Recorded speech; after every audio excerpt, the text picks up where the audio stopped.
बिस्मिल्लाहिर्रहमानिर्रहीम अस्सलाम वालेकुम। Welcome to my channel the solo chef. तो आज जो रेसिपी हम आपके लिए लेकर आए हैं उसका नाम है स्पैगेटी। तो चले देखते हैं कि इसको कैसे बनाते हैं। सबसे पहले हम लेंगे 2 मीडियम साइज़ के प्याज और आधी लहसुन, फिर 2 शिमला मिर्च, एक गाजर और आधी बंद गोभी, और फिर मैंने हाफ केजी चिकन लिया है।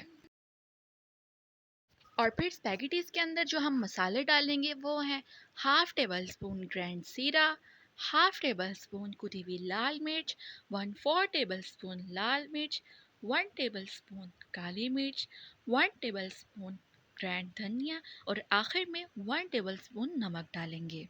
चिकन को मैरिनेट करने के लिए हम लेंगे हाफ़ टेबल स्पून लाल मिर्च, और फिर हाफ़ टेबल स्पून नमक, और फिर 1/4 टेबल स्पून सिरका, और आखिर में 1/4 टेबल स्पून कूटा हुआ ज़ीरा डाल देंगे, और चिकन को इन तमाम मसाला जात में अच्छे से मिक्स कर देंगे। अब हम चिकन को फ्राई कर लेंगे। चिकन को फ्राई करने के लिए मैंने 2 टेबल स्पून ऑयल डाला है, और अब हम इसको 10 मिनट तक लो फ्लेम पे फ्राई करेंगे। 10 मिनट के बाद चिकन फ्राई हो चुका है, तो अब हम इसको निकाल लेंगे। फ्राई पैन में मैंने 3 टेबल स्पून ऑयल डाला है, और प्याज और लहसुन को मैं 2 से 3 मिनट तक लो फ्लेम पे फ्राई करूंगी। प्याज और लहसुन फ्राई हो चुके हैं, तो अब हम इसके अंदर सारी सब्जियां डाल देंगे। सब्जियों को डालने के बाद अब हम इसके अंदर हाफ ग्लास पानी डाल देंगे, और 10 मिनट के लिए इसे लो फ्लेम पे पकने के लिए रख देंगे।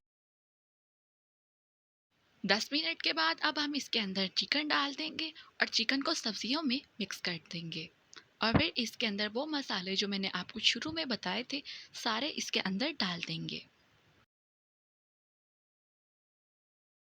और फिर इसके अंदर 1 table spoon soya sauce, 2 table spoon ketchup, और 1 टेबल स्पून सिरका डाल देंगे, और इन तमाम चीज़ों को अच्छे से मिक्स कर लेंगे। और फिर इसके अंदर अब हम स्पैगेटीज डाल देंगे, और स्पैगेटीज और सब्जियों को अच्छे से मिक्स कर लेंगे। तो तैयार है मज़ेदार सी चिकन स्पैगेटीज। तो मिलते हैं आपसे अगली वीडियो में एक नई रेसिपी के साथ।